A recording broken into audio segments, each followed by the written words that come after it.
नमस्कार.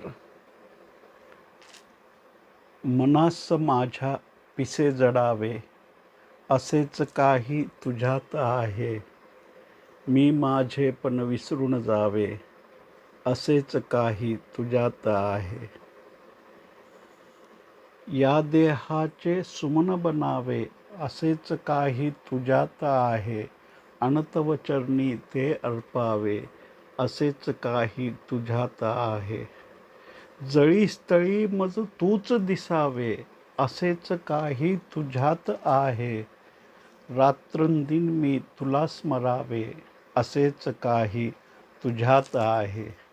नयन मनोहर रंग रूप अन दरवळणारा सुगंध भोवती. नयन मनोहर रंग रूप अन दरवळणारा सुगंध भोवती.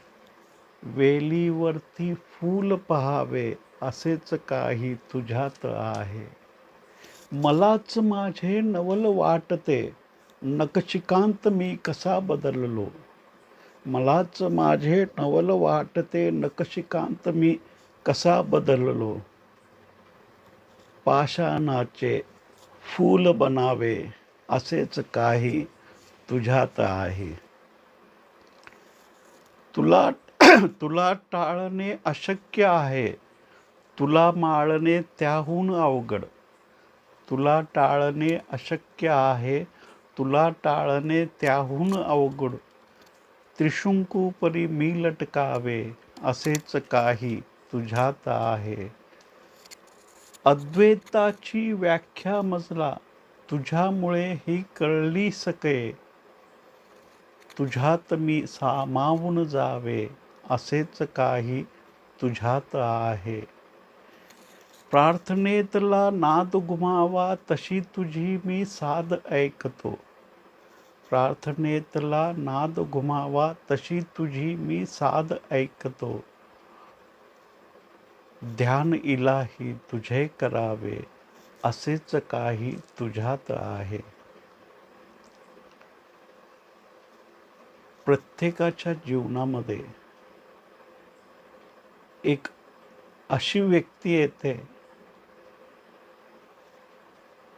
की त्या व्यक्तीच्या सहवासामध्ये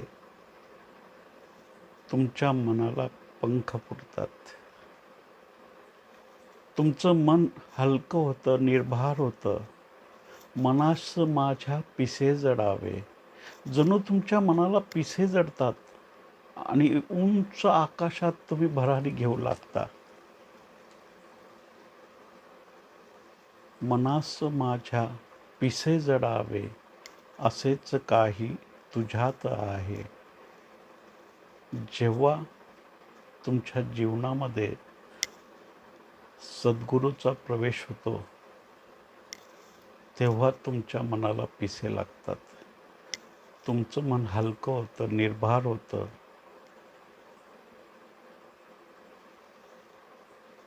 मनास माझ्या पिसे जडावे, असेच काही तुझ्यात आहे. मी माझे पण विसरून जावे, असेच काही तुझ्यात आहे. सगळी समस्या आपल्या अहंकारामुळे तर असते, पण सद्गुरूच्या सानिध्यामध्ये आपलं जो अहंकार आहे तो विरघळायला लागतो.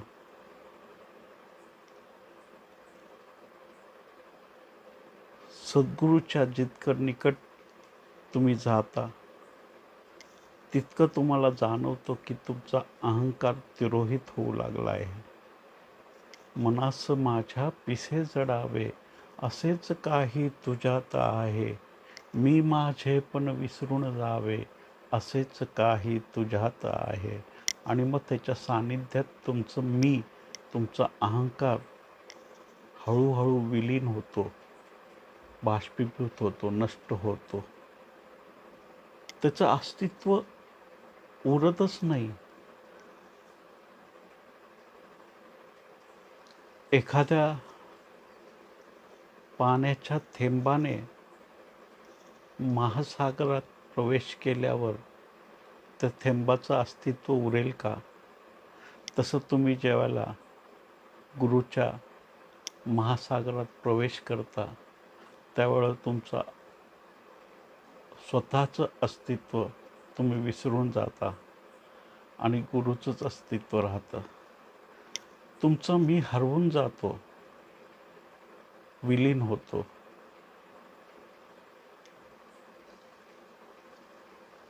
मनास माझ्या पिसे जडावे, असेच काही तुझ्यात आहे. मी माझे पण विसरून जावे, असेच काही तुझ्यात आहे.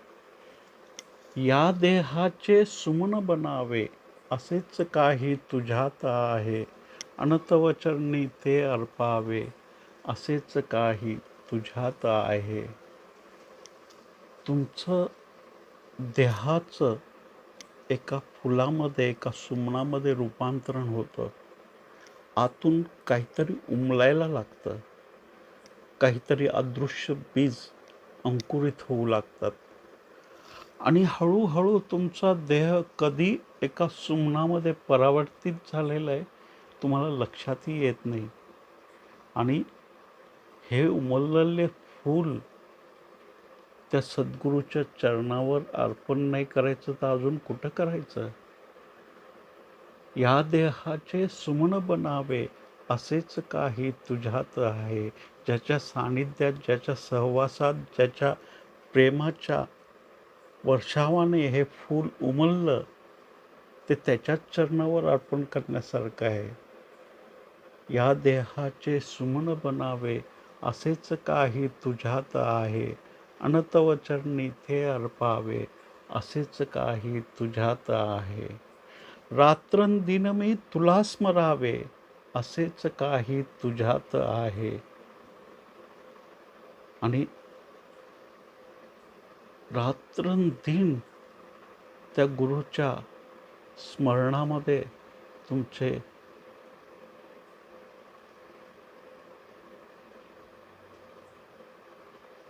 निघू लागतात. अशी एकही दिवस जात नाही, असा एकही रात्र येत नाही की ज्या दिवशी, ज्या क्षणात तुम्ही त्याचं स्मरण केलेलं नाही आहे. रात्रंदिन मी तुला स्मरावे. तुम्ही स्मरता कोणाला? जो तुमच्या हृदयात आत खोलवर उतरला आहे त्याचं स्मरण तुम्ही करू शकता.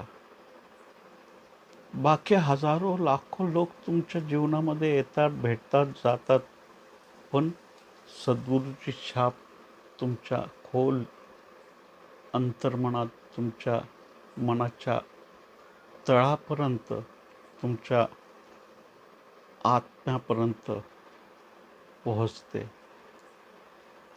रात्रंदिन मी तुला स्मरावे, असेच काही तुझ्यात आहे.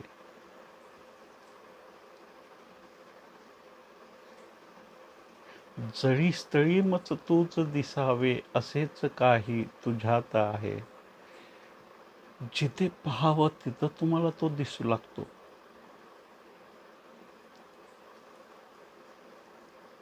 पत्ती पत्ती गुलाब हो जाती, हर कली महवे खाब हो जाती. तूने डाली ना मैं कशा नजरे, वरना शबनम भी शराब हो जाती. पत्ती पत्ती गुलाब क्या होगी, हर कली महवे खाब क्या होगी. जिसने लाखों हसीन देखे हो, उसकी नीयत खराब क्या होगी. प्रत्येक कणाकणामध्ये तुम्हाला त्याचं अस्तित्व जाणवायला लागतं. पत्ती पत्ती गुलाब हो जाती, हर कली महवे खाब हो जाती. प्रत्येक पान फुलामध्ये रूपांतरित होतं. हर कली महवे खाब हो जाती. प्रत्येक कळी फुलामध्ये उमलायला लागते. तूने डाली ना मैं कशा नजरे, वरना शबनम भी शराब हो जाती. सद्गुरूची नजर अशी आहे की ती नजर ज्यावेळेला तुमच्या नजरेला भिडते, तुमच्या आतमध्ये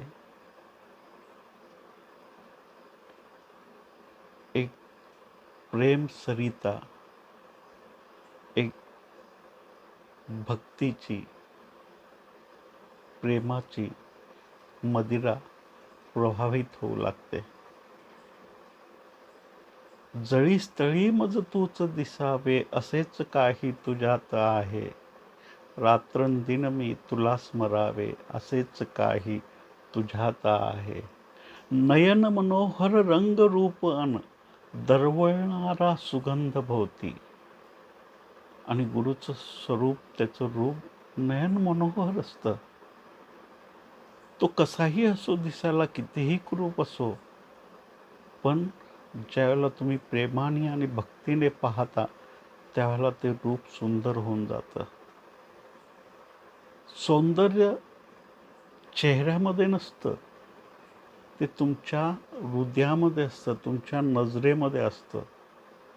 आणि ज्याची भक्ती परिपूर्ण असते, प्रगाढ असते,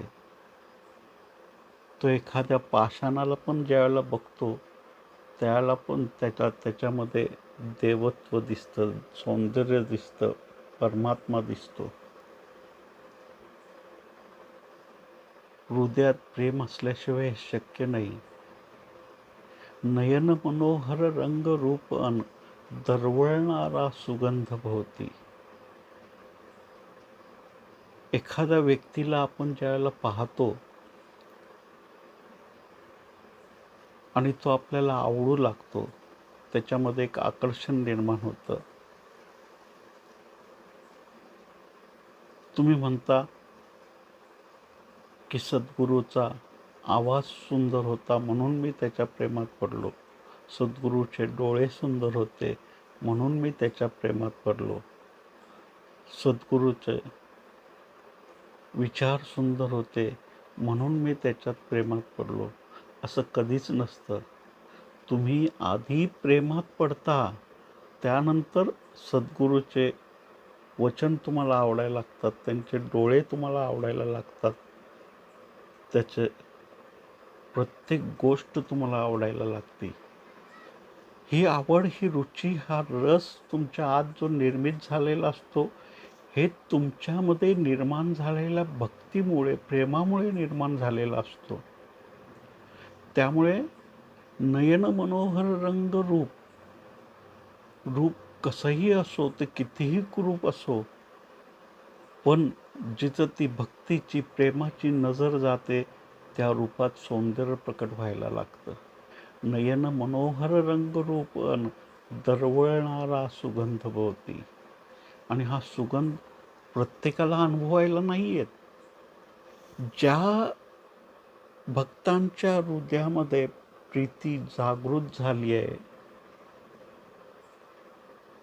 ती प्रेमाची, भक्तीची, त्या व्यक्तीलाच फक्त हा सुगंध, हा दरवळ जाणवू लागतो. हजारो लोक येतात सद्गुरूच्या आजूबाजूला, तर हजारो लोक असतात, पण त्याचं ते नयन मनोहर रूप आणि तो सुगंध फक्त तीच व्यक्ती अनुभवू शकते, जी भक्तीने, प्रेमाने त्याच्या निकट आलेली असते. नयन मनोहर रंगरूपन दरवळणारा सुगंध भोवती. वेलीवरती फूल पहावे, असेच काही तुझ्यात आहे. मलाच माझे नवल वाटते, नखशिकांत मी कसा बदललो. पाषाणाचे फूल बनावे, असेच काही तुझ्यात आहे.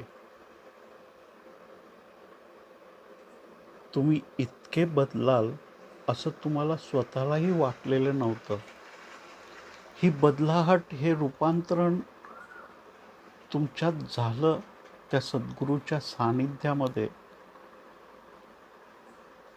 त्यावेळेला तुम्हाला स्वतःलाच नवल वाटायला लागतं. मलाच माझे नवल वाटते, नखशिकांत मी कसा बदललो. माझ्यासारखा इतकं कठोर, सक्त मनाचा व्यक्ती इतकं कसं काय बदलू शकतो. सद्गुरूच्या सानिध्यात, त्याच्या निकट त्याच्या प्रेमाच्या प्रवाहाखाली, त्याच्या प्रेमाच्या किरणाच्या स्नानामुळे तुमच्या जीवनात जो आलोक प्रवेश करतो तो तुम्हाला बदलून जातो, अंतर्बाह्य बदलून जातो. मलाच माझे नवल वाटते, नखशिखांत मी कसा बदललो. पाषाणाचे फूल बनावे, असेच काही तुझ्यात आहे. जणू एक पाषाण होतो मी, आणि त्या सद्गुरूच्या सानिध्यात ह्या पाषाणाचं फूल झालं. हा खूप मोठा चमत्कार असतो आपल्या आयुष्यातला. ज्यावेळेला सद्गुरूच्या सानिध्यामध्ये प्रथम आपण येतो, आपला पहिला परिचित ज्यावेळेला होतो, त्यावेळेला आपल्याला कल्पनाही नसते की इतक्या मोठ्या प्रमाणात काही रूपांतरण होऊ शकतं. काही कल्पना नसती, काही अंदाज नसतो, तसं काही अनुमान आपण केलेलं नसतं. आपण फक्त प्रेमाने, भक्तीने त्या सद्गुरूच्या निकट आलेलो असतो.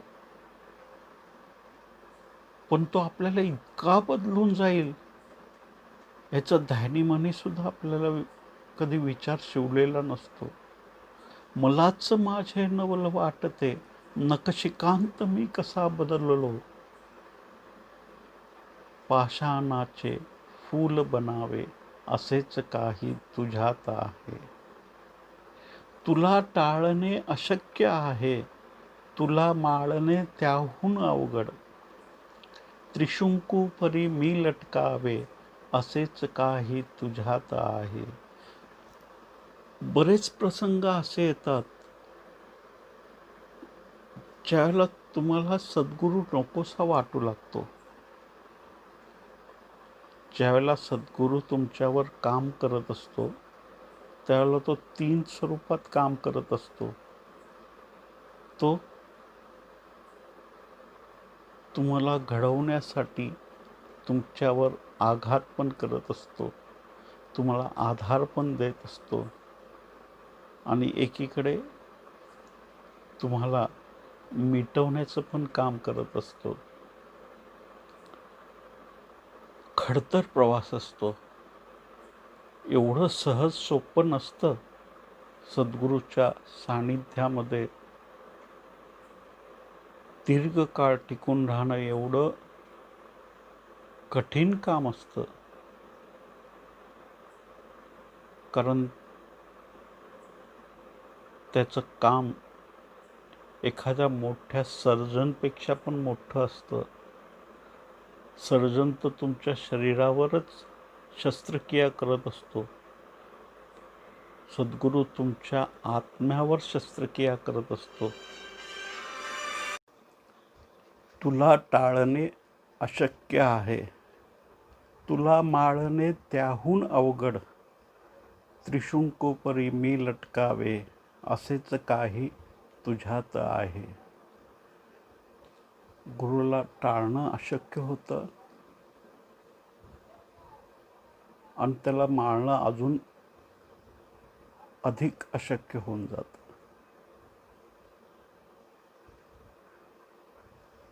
गुरु तत्वच असे आहे. हे सहजासहजी समजून येणारं नाही आहे. गुरुमध्ये तिन्ही रूप तुम्हाला दिसतात, ब्रह्माचं पण, विष्णूचं पण आणि महेशचं पण. गुरु तुमच्यातून काहीतरी निर्माण करत असतो. जे निर्माण केले ते सांभाळत असतो, ते विकसित करण्याचा प्रयत्न करत असतो. आणि एकीकडे तुमच्यातला अहंकार भस्मीभूत करण्याचा प्रयत्न करत असतो.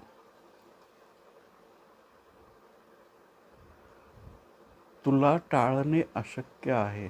एकदा गुरुबरोबर तुमची प्रीत जोडली गेली की तुम्ही लाख प्रयत्न करा त्याला तुम्ही टाळू शकत नाही. तुम्ही जगाच्या कुठल्याही कोपऱ्यात जावा, गुरु तुमच्या अंतरात तुमच्या सोबत असतो. एकदा गुरुबरोबर जर तुमचं नातं जोडलं गेलं तर ते जन्मोजन्मी कधीच तुटलं जाऊ शकत नाही. तुला टाळणे अशक्य आहे, तुला माळणे त्याहून अवघड. त्रिशंकू परी मी लटकावे, असेच काही तुझ्यात आहे. आणि या संभ्रमात गुरुला समजून घेण्याच्या प्रक्रियेमध्ये आपल्या मनात हजारो प्रश्न निर्माण होतात, हजारो शंका निर्माण होतात.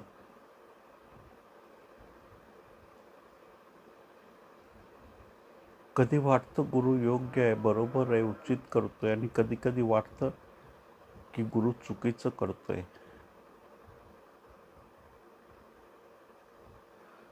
इतक्या सहजासहजी समजून येत नाही,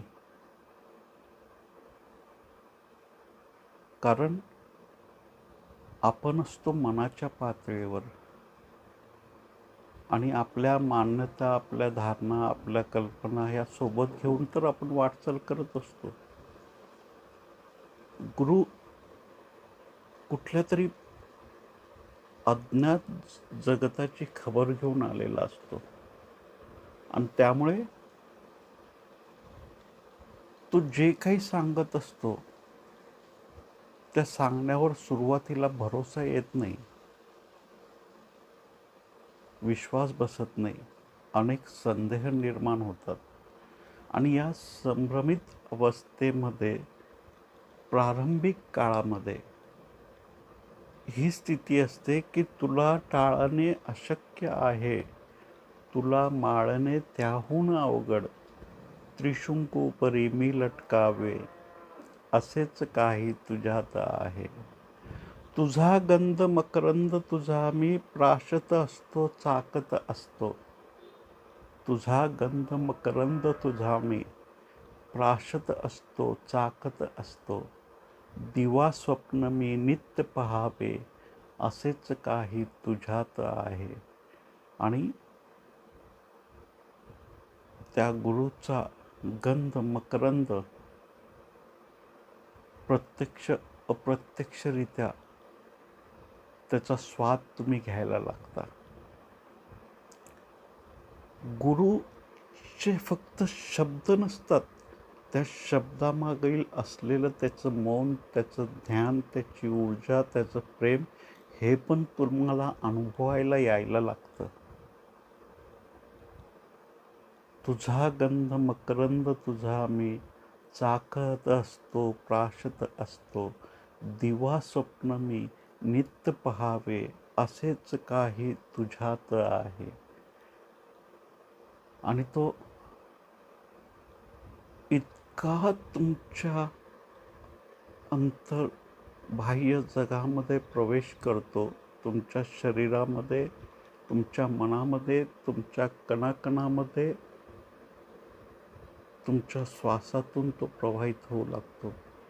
तुमच्या हृदयाच्या धडधडीमधनं त्याचं गीत उमटू लागतं. तुझा गंध मकरंद तुझा मी, चाकत असतो प्राशत असतो. दिवा स्वप्न मी नित्य पहावे, असेच काही तुझ्यात आहे. आणि तो रात्रंदिवस तर तुमच्या स्मरणात असतोच, पण झोपेत स्वप्नात असतो इतकंसं पूर्ण नसतं. तुम्ही जागे झाल्यावर देखील तुम्ही जे जे पाहता त्यात तो दिसायला लागतो. दिवा स्वप्न मी नित्य पहावे, असेच काही तुझ्यात आहे. अद्वैताची व्याख्या मजला तुझ्यामुळे ही कळली सके. तुझ्यात मी सामावून जावे, असेच काही तुझ्यात आहे. आणि जीवनामध्ये गुरुच्या सहवासात प्रथमच अद्वैताची व्याख्या तुम्हाला कळायला लागते. आत्तापर्यंतचा तुमचा जो प्रवास होता तो सारा असाच होता. एक चांगलं, एक वाईट, एक शुभ, एक अशुभ, एक सकारात्मक, एक नकारात्मक. प्रत्येक वेळा तुमचं मन, तुमची बुद्धी जे जे पाहत होती ते विभागून पाहत होती, ते तोडून पाहत होती. त्याची एक बाजू चांगली, दुसरी बाजू वाईट. आणि गुरुच्या सानिध्यामध्ये तुमच्या मनातलं हे द्वैत गळायला सुरुवात होते. आणि त्या दोन विरोधी तत्वांच्या मागे असलेली एक शुद्ध ऊर्जा, त्याचा अनुभव तुम्हाला व्हायला लागतो. अद्वैताची व्याख्या मजला, तुझ्यामुळे ही कळली सकळे, तुझ्यात मी सामावून जावे, असेच काही तुझ्यात आहे. आणि त्या गुरुच्या महासागरात समाहित होऊन जाण्यासारखं भावना आपोआप तुमच्या हृदयात प्रकटते. खरं तर ह्या गोष्टी सहज होतात. गुरु एक प्रज्वलित झालेला दिवा आहे. त्याच्यामध्ये ते ज्ञान, ती ऊर्जा, ते प्रेम, ती अनुभूती प्रकाशमान असते. आणि ज्यावेळेला विझलेला दिवा त्याच्या निकट येतो, त्या निकट आल्यानंतर त्याच्या सानिध्यात तो विझलेला दिवा देखील प्रज्वलित होतो. अद्वैताची व्याख्या मजला, तुझ्यामुळे ही कळली सकळे, तुझ्यात मी सामावून जावे, असेच काही तुझ्यात आहे. आणि हे सहज गोष्टी होतात. तुम्ही ज्या वेळेला एखाद्या अग्निकुंडाच्या निकट जायला लागतात, तर आपण जवळ आल्याबरोबरच त्याचा ताप तुम्हाला जाणवतो, त्याची उष्णता तुम्हाला जाणवते, त्याचे चटके तुम्हाला बसू लागतात, त्याची दाहकता तुम्हाला जाणवायला लागते. किंवा एखाद्या हिमालयाच्या जवळ आपण गेलो, तर हिमालय जवळ आल्याबरोबरच वातावरणातला बदल तुम्हाला जाणवायला लागतो. ती शीतलता, ती थंडी, तिथं पोहोचण्याच्या आधी तुमच्यापर्यंत पोहोचते. ही जी निकटता असते, ही तुमच्या साधनेमधल्या मार्गावर चालताना गुरुच्या मार्गदर्शनाखाली ज्यावेळेला अनुभवाचे एक एक पदर तुमच्या आत उलगडत जातात आणि परमात्म्याच्या निकट असण्याची जाणीवेने तुम्ही भरून जाता. त्याला प्रत्यक्ष पाहिलेलं नसतं. परमात्मा काय आहे तुम्हाला माहीत नसतो. गुरुने त्याला अनुभवलं असतं, ते जगलं असतं. तो परमात्मा गुरुच्या हात विराजमान असतो. गुरुने त्याला अनुभवलेलं असतं. तुम्ही अजून अनुभवलेलं नसतं. तुमचा हा सारा प्रवास एक अज्ञात मार्गावरील प्रवास असतो. गुरुच्या सानिध्यामध्ये, त्याच्या सहवासात परमात्म्याचा परिचय तुम्हाला होऊ लागतो. परमात्म्याची जाणीव तुम्हाला होऊ लागते. तुमच्या या प्रवासाच्या टप्प्यामध्ये परमात्मा निकट असल्याची अनुभूती तुम्हाला व्हायला लागते. तो प्रत्यक्ष भेटला नसतो, पण तो आहे याची खात्री पटते. तुमच्या मनातली संदेह गळून जातात आणि गुरुच्या सानिध्यात ही प्रगाढ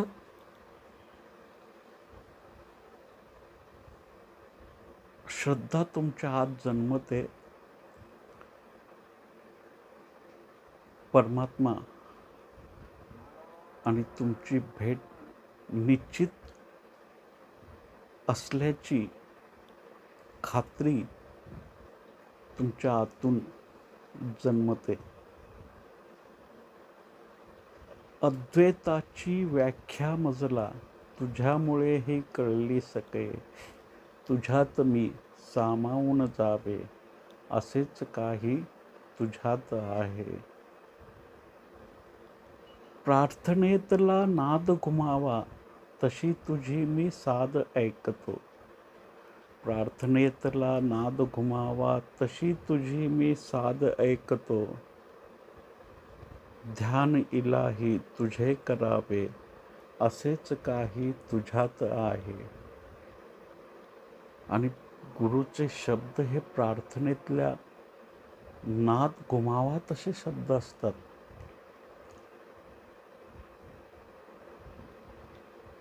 कारण त्या शब्दामध्ये फक्त ध्वनी नसतो, त्या शब्दामध्ये मौन असतं, त्या शब्दामध्ये प्रेम असतं, त्या शब्दामध्ये अनुभूतीचं बळ असतं. त्यामुळे ते शब्द देखील जिवंत होतात. प्रार्थनेतला नाद घुमावा तसं गुरुचे शब्द तुमच्या कानावर पडतात. गुरुचे शब्द तुमच्या आतमध्ये ध्यानाचं बीज अंकुरित करून जातं. प्रेमाचं बीज अंकुरित करून जातं. तुमच्या भक्तीला महापूर येतो. जीवनामध्ये एक उत्सव, संगीत, नृत्य प्रवाहित होऊ लागतं. तुमचं जीवन बदलून जातं. तुमचं जीवन रूपांतरित होतं. प्रार्थनेतला नाद घुमावा तशी तुझी मी साद ऐकतो. ध्यान इलाही तुझे करावे असेच काही तुझ्यात आहे. आणि गुरुकडे बघता बघता आपोआपच तुमचे डोळे मिटले जातात आणि ध्यानाच्या एक खोल महासागरामध्ये तुम्ही प्रवेश करता आणि परमात्म्याच्या अनुभूतीच्या अजून अधिक निकट जाता. त्यामुळे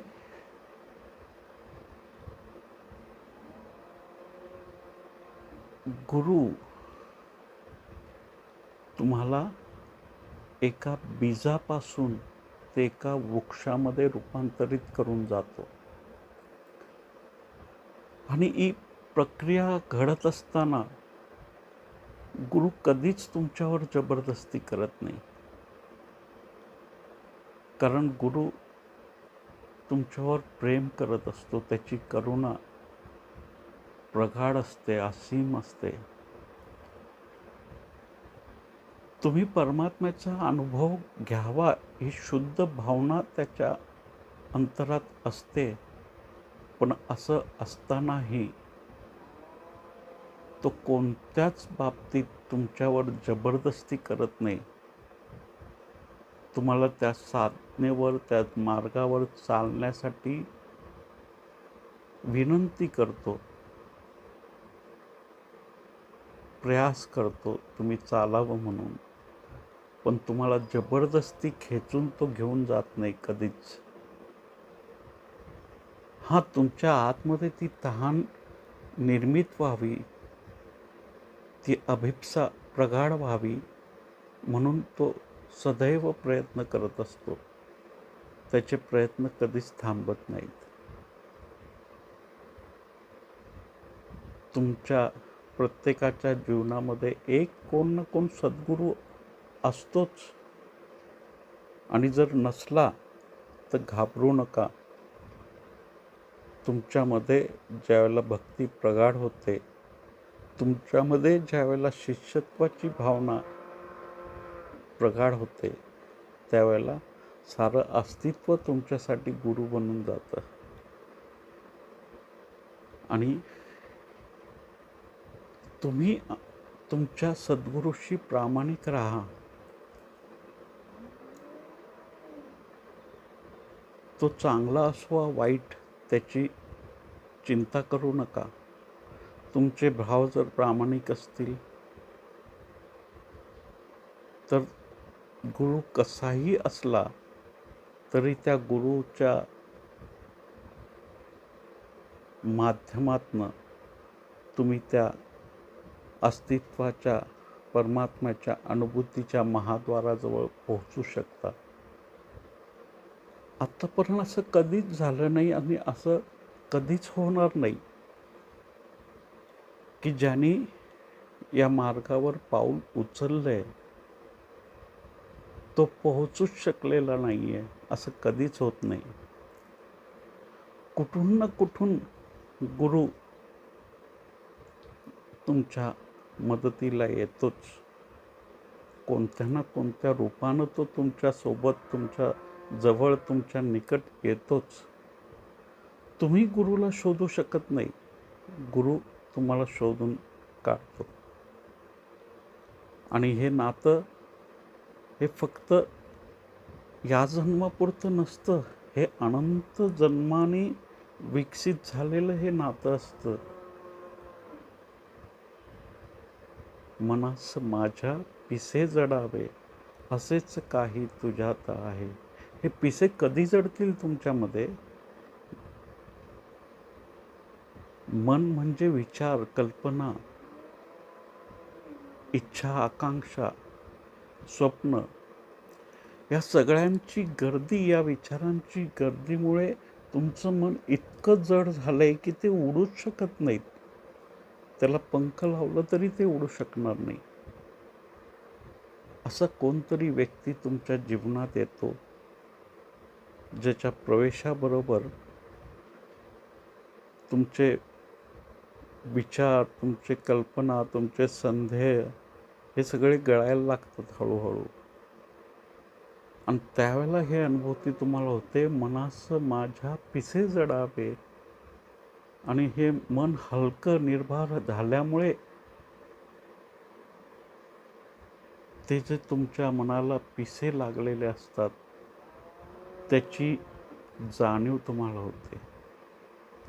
गुरु तुम्हाला पंख लावत नाही, ते तुमच्याकडे असतातच. प्रत्येकाची ती क्षमता असते आकाशात तुंग भरारी मारण्याची. प्रत्येक जण पात्र असतो. असा कोणच व्यक्ती नाही जो अपात्र आहे परमात्म्याच्या अनुभूतीपासून, जो वंचित राहू शकतो. असा पृथ्वीवर एकही मनुष्य नाही. मनुष्य जन्मच त्यासाठी आहे की या जन्मातूनच तुम्हाला या मनुष्याच्या बीजाचं परमात्म्याच्या वृक्षामध्ये रूपांतरण करण्याची संभावना असते. मी या काव्यमंथनातनं जे काही माझे भाव प्रकट केले, जे तुम्ही इतक्या शांतीने, प्रेमाने ऐकलेत, त्यासाठी मी आपल्या सगळ्यांचा मनपूर्वक अनुभव व्यक्त करतो. तुमच्या सोबत, तुमच्या हृदयात असलेल्या सद्गुरूबरोबर तुमचं नातं प्रगाढ होत जावं आणि अस्तित्वाच्या त्या विराट अनुभूतीने तुमचं जीवन भरून जावं, या प्रार्थनेसह मी आजची चर्चा संपवतो. धन्यवाद.